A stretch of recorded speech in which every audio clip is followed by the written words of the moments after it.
You will hear the evidence through the court system exclusively. We will not deny anyone of due process. And that's the brilliance of this system. That's the brilliance of this administration. Everyone will be held to account. So with that, I turn it over to United States Attorney Nosell. Thank you. Thank you, Director Patel. To be clear, we're announcing today indictments in two major cases, both involving fraud. One involves sports betting, and the other involves illegal gambling, very specifically rigged poker games. The first indictment involves 6 defendants who are alleged to have participated in one of the most brazen sports corruption schemes since online sports betting became widely legalized in the United States. This scheme is an insider sports betting conspiracy that exploited confidential information about National Basketball Association athletes and teams. The second indictment involves 31 defendants alleged to have participated in a nationwide scheme to rig illegal poker games. These defendants, which include former professional athletes, used high-tech cheating technology to steal millions of dollars from victims in underground poker games that were secretly fixed. The games in the New York area were backed by the Bonanno, Gambino, and Genovese crime families of La Cosa Nostra.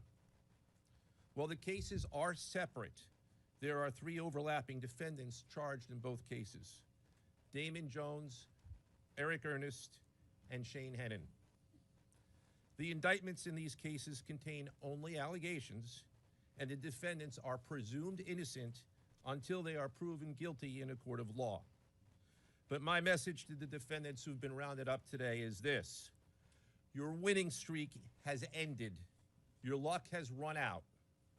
Violating the law is a losing proposition, and you can bet on that. First, I would like to talk about United States versus Ernest, the NBA basketball gambling case. The defendants in this case are Eric Ernest, Marvez Farley, Shane Hennon, De Niro Laster, Damon Jones, a former NBA player and coach, and Terry Rozier, a current NBA player. Other co-conspirators were previously charged for their roles in the scheme, including former NBA player Jonte Porter. Between December 2022 and March 2024, these defendants perpetrated a scheme to defraud by betting on inside, non-public information about NBA athletes and teams. The non-public information included when specific players would be sitting out future games, or when they would pull themselves out early for purported injuries or illnesses. They relied on corrupt individuals, including Jones and Rozier. They also misused information obtained through long-standing friendships that they had with NBA players and coaches. And in at least one instance, they got their information by threatening a current player, Porter, because of his pre-existing gambling debts. Defendants used this non-public information to place hundreds of thousands of dollars in fraudulent bets, mostly in the form of prop bets on individual player performance. The bets were placed through online sports books and also in person at casinos. The defendants relied on a network of straw bettors to place the maximum amount of bets to increase their potential profits. Most of these bets succeeded, and the intended losses were in the millions of dollars. The defendants then laundered their illegal winnings in various ways: peer-to-peer platforms, bank wires, and simple cash exchanges. The indictment details specific examples where the defendants profited from illegal gambling and illegal betting on various NBA games about the performance of players on, among other things, the Charlotte Hornets, the Portland Trail Blazers, the Los Angeles Lakers, and the Toronto Rangers. Each defendant in the NBA basketball gambling case has been charged with conspiracy to commit wire fraud and conspiracy to commit money laundering. Now, I would like to turn to the other case, United States versus Aiello, the rigged poker game case. Beginning as early as 2019, the defendants in this case orchestrated a scheme to use wireless cheating technology to run rigged poker games across the United States, including in the Hamptons, Las Vegas, Miami, and Manhattan. The scheme targeted victims known as, quote, fish, who were often lured to participate in these rigged games by the chance to play alongside former professional athletes who were known as, quote, face cards. The so-called face cards included the defendant Chauncey Billups, who at the time of the scheme was a former NBA player and is currently the head coach of the Portland Trail Blazers, and also Damon Jones, a former NBA player and coach. What the victims, the fish, didn't know is that everybody else at the poker game, from the dealer to the players, including the face cards, were in on the scam. Once the game was underway, the defendants fleeced the victims out of tens or hundreds of thousands of dollars per game. The defendants used a variety of very sophisticated cheating technologies, some of which were provided by other defendants in exchange for a share of the profits from the scheme. For example, they used off-the-shelf shuffling machines that had been secretly altered in order to read the cards in the deck, predict which player at the table had the best poker hand, and relay that information to an off-site operator. The off-site operator sent the information via cell phone back to a co-conspirator at the table, and that person at the table was known as the quarterback. The quarterback then signaled secretly the information he had received from to others at the table, and together they used that information in order to win their games and to cheat the victims. Defendants used other cheating technologies such as poker chip tray analyzers, which is a poker chip tray that secretly reads cards using a hidden camera, special contact lenses or eyeglasses that could read pre-marked cards, and an X-ray table that could read cards face down on the table. What you see depicted on the screen right now is an example of the X-ray table that reveals the cards. Although they are face down on the table, they can be read because of the X-ray technology. The Mafia, specifically members and associates of the Bonanno, Gambino, and Genovese organized crime families, had pre-existing control over non-rigged, illegal poker games around New York City. As a result, they also became involved in the rigged poker games, helping to organize the games and taking a cut of the proceedings, and working to enforce the collection of debts. The defendants laundered their proceeds, including through cash exchanges, the use of multiple shell companies, and through cryptocurrency transfers.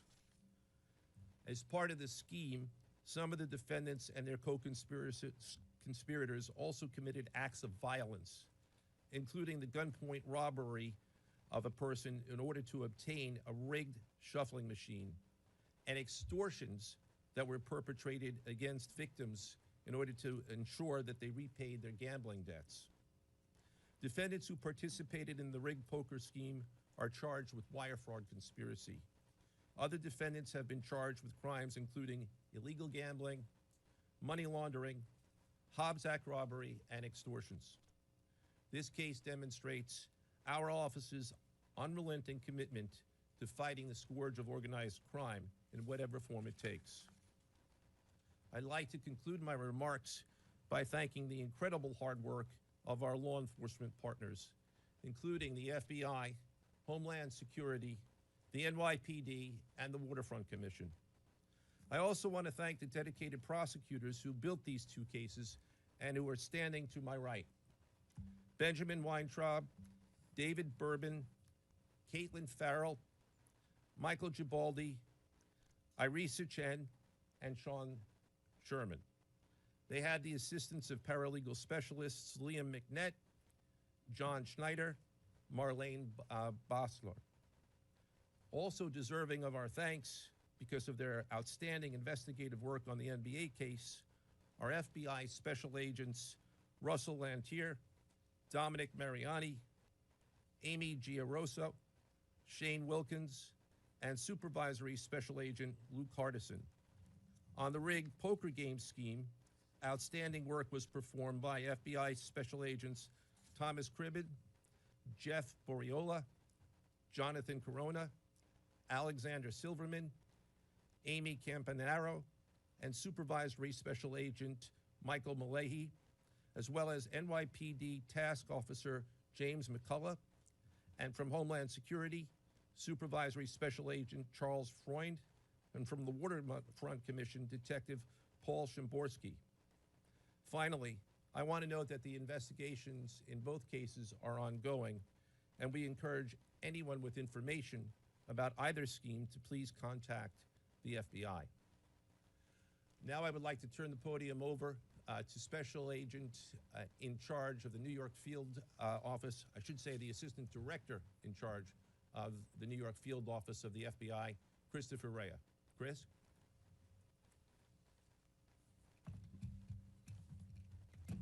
All right, thank you, Joe. As always, we appreciate the partnership here. Can't do any of this without you and your team, so thank you. Also want to publicly thank the director for coming down from D.C. The director's a very busy person, and for him to come down should tell you the importance of this historic case. I'm Christopher Rea, the Assistant Director in charge of the FBI New York Field Office. Today, as you've heard, our office conducted a massive nationwide takedown from 2 indictments of 34 defendants for their alleged involvement in 2 separate illegal poker and sports betting schemes where, as you heard, the odds were rigged in their favor. Among these defendants are 13 members and associates of the Bonanno, Gambino, and Genovese crime families, to include capos and soldiers from these families. Additionally, as you heard, current and former NBA coaches and players are also implicated, to include Chauncey Billups, Damon Jones, and Terry Rozier.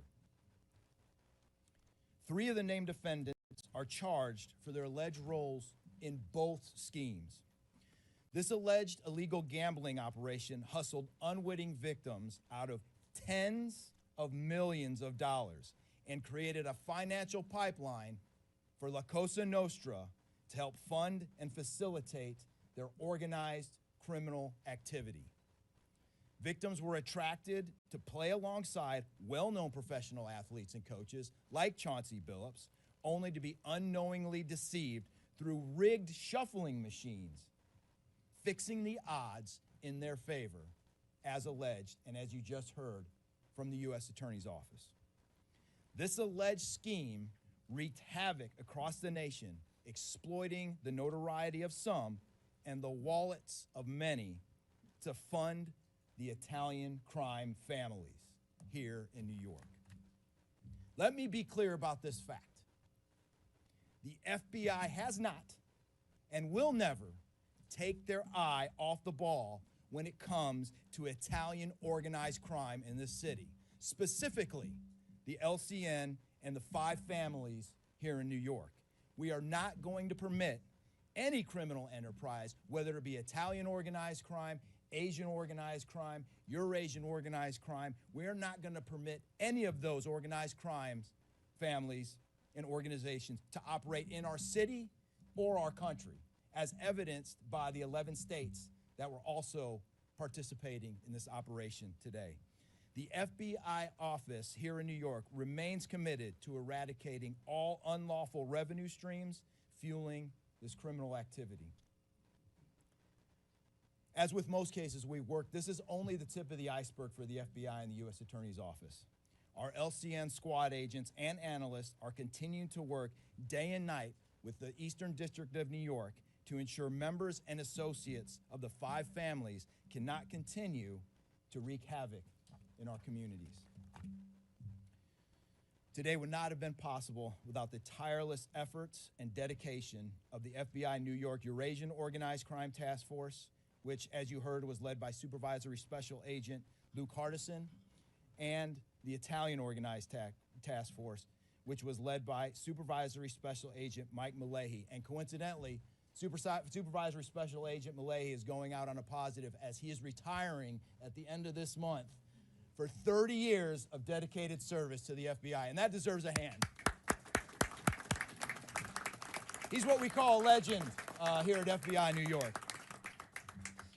Additionally, obviously, we cannot do this alone without our partners. I want to extend my appreciation to Homeland Security Investigations Special Agent in Charge, Ricky Patel. Of course, we do nothing in this city without the NYPD.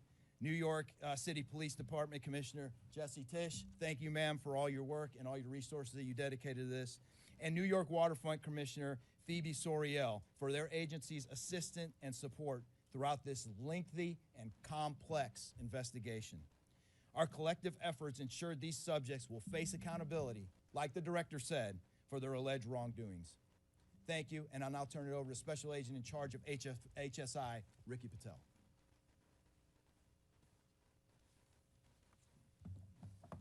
Thanks, Chris.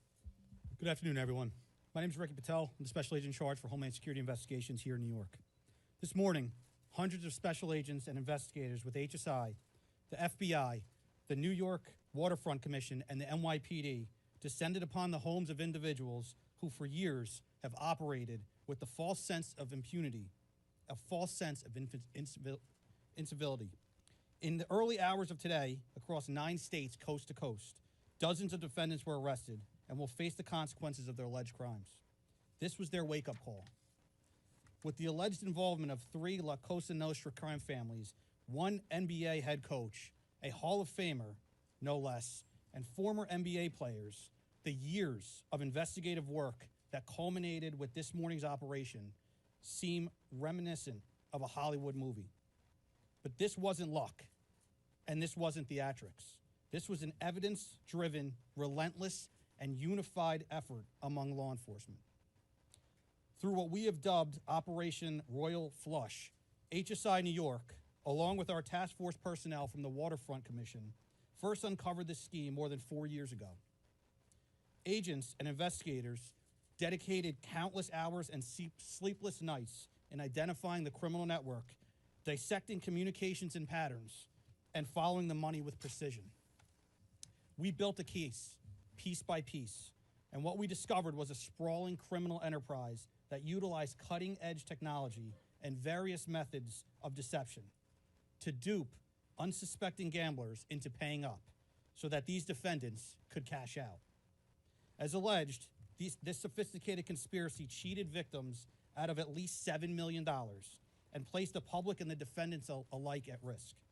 This case involved global reach, financial depth, and the patience to dismantle complex financial criminal enterprises from the inside out. When criminal organizations attempt to launder profits through our country, HSI connects the dots and shuts it down. To anyone who thinks intimidation, fraud, or violence will shield their profits, understand this. If you are exploiting our communities, expect HSI and all of our law enforcement partners at your door. I would like to thank all our partners here today. Obviously, the United States Attorney's Office for the Eastern District of New York, the Waterfront Commission, the FBI, the NYPD, and the prosecutors that will carry this forward. Today's arrests are not an endpoint. They are the start of accountability. Thank you, and I now turn it over to Police Commissioner Jessica Tisch.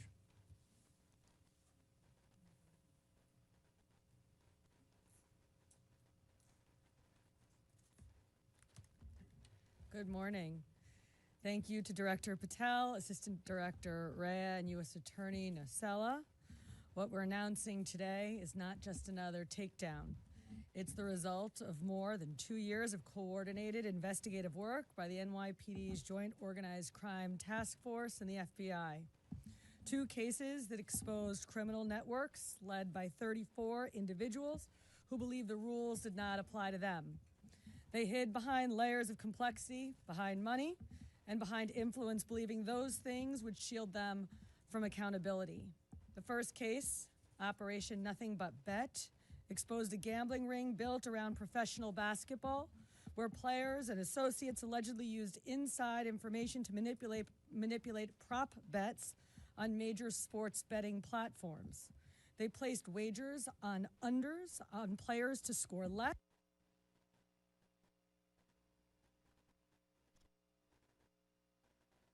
rebound less, assist less, using information that was not yet public. In some instances, players altered their performance or took themselves out of games to make sure that those bets paid out. One example occurred on March 23rd, 2023 in Charlotte. Terry Rozier, an NBA player now with the Miami Heat, but at the time playing for the Hornets, allegedly let others close to him know that he planned to leave the game early with a supposed injury. Using that information, members of the group placed more than $200,000 in wagers on his under statistics. Rozier exited the game after just 9 minutes, and those bets paid out, generating tens of thousands of dollars in profit. The proceeds were later delivered to his home, where the group counted their cash. As the NBA season tips off, his career is already benched, not for injury, but for integrity. As a result of this investigation, 6 defendants, including Rozier, are now facing conspiracy to commit bank and wire fraud. In a second case, Operation Zen Diagram, investigators uncovered a long-running scheme in which members and associates of several well-known organized crime families rigged high-stakes poker games across the country. These operatives included capos and multiple soldiers from the Bonanno, Gambino, Lucchese, and Genovese crime families. Bringing 4 of the 5 families together in a single indictment is extraordinarily rare. It reflects how deep and how far this investigation reached, and the skill and the persistence it took to get here. That work uncovered a deliberate, technologically sophisticated operation designed to carry out their crimes. They used custom shuffling machines that could read the order of cards, barcoded decks, and hidden cameras built into tables and light fixtures. The organizers also enlisted well-known public figures, former and current NBA players and coaches, including Chauncey Billups, the head coach of the Portland Trail Blazers, an NBA champion and a Hall of Famer, to make the games appear legitimate. Victims believed that they were sitting at a fair table. Instead, they were cheated out of millions. One victim in particular lost $1.8 million. In total, losses exceeded $7 million and continue to climb. And when people refused to pay, these defendants did what organized crime has always done. They used threats, they used intimidation, and they used violence. It's the same pattern that we have seen for decades: traditional mob enforcement methods combined with new technology to expand the reach of their operations. Now, with the unsealing of today's indictment, 34 individuals are facing charges including robbery, extortion, money laundering, wire fraud, bank fraud, and illegal gambling. I want to commend the outstanding work of our detectives from the Joint Organized Crime Task Force and their dedication to these cases, especially Captain Ruben Pagan, Sergeant Chris McGuire, Detective Alexander Creamer, Detective James McCullough, and of course, our Chief of Detectives, Chief Kenny. As part of these investigations, our members recovered and reviewed thousands of hours of video, conducted extensive surveillance on illegal gambling locations across the city, and executed more than 24 search warrants on electronic records that revealed the true extent of this conspiracy. Once again, the work of our detectives, together with the FBI and the U.S. Attorney's Office, closed those gaps before they could widen further. The NYPD is proud to stand with each of you today, as these cases represent the kind of partnership that defines modern law enforcement agencies, sharing intelligence, coordinating resources, and moving as one team. Thank you.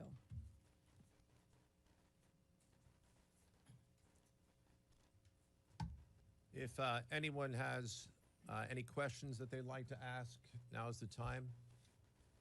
Question about the structure of the case. Is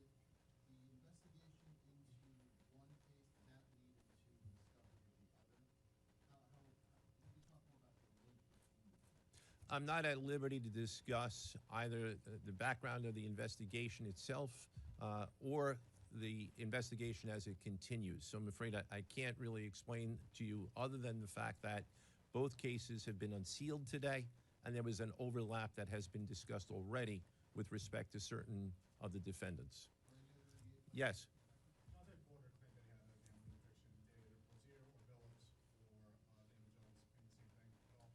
With respect to any allegations or defenses that have been made by any of the defendants, they will have their opportunity to present them in court. We're not here to air those at this time or to discuss them. Yes.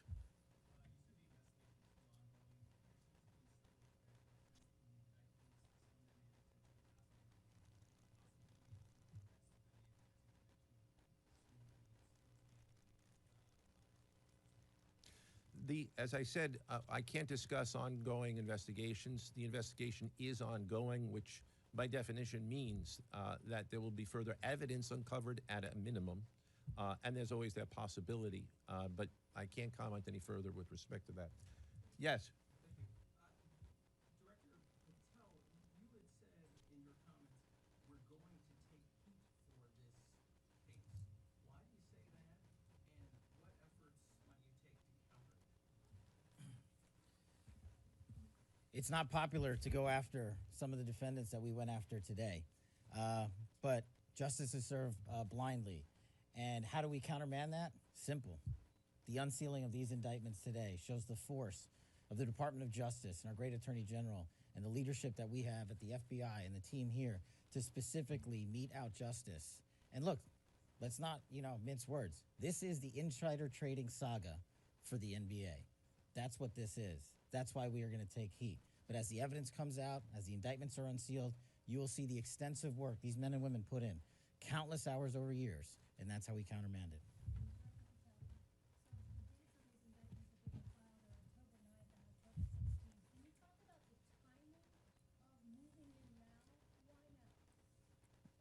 We will not publicly discuss the timing of when we do takedowns. I will only say that we do takedowns in a coordinated fashion with our law enforcement partners and the U.S. Attorney at the appropriate time to make sure that we ensure the integrity of the investigation, as the United States Attorney said, an investigation that is very much ongoing. Director Patel, you said insider trading for the NBA.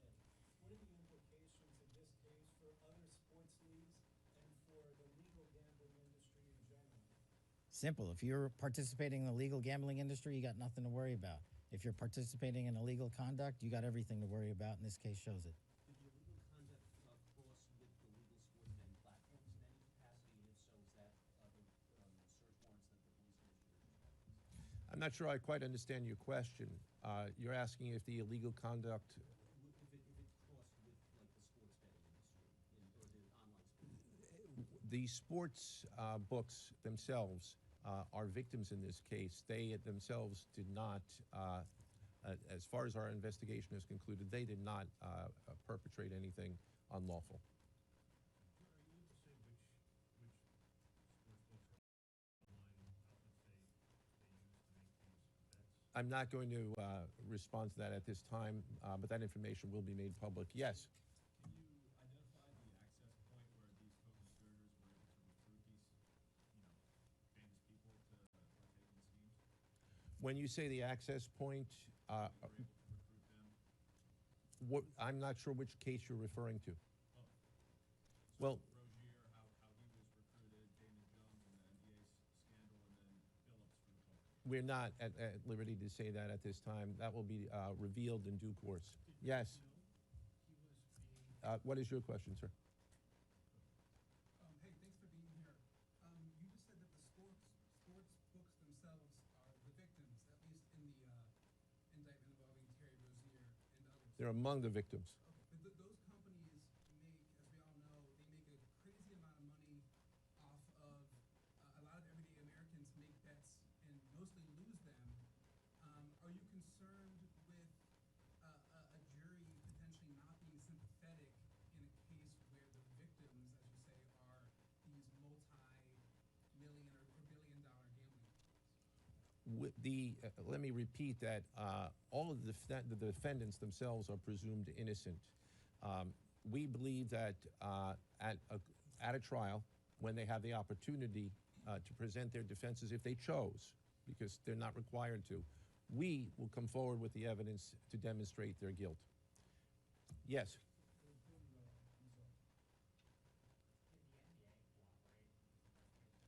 The answer to your question is yes, the NBA has cooperated with the investigation. Yes, sir.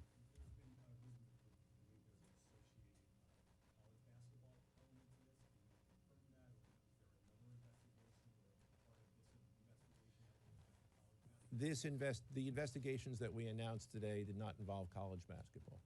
Last question. Yes. There was an emphasis on the Italian crime presence, organized crime in New York. Can you give us a sense of the strength and status of Italian organized crime in New York right now?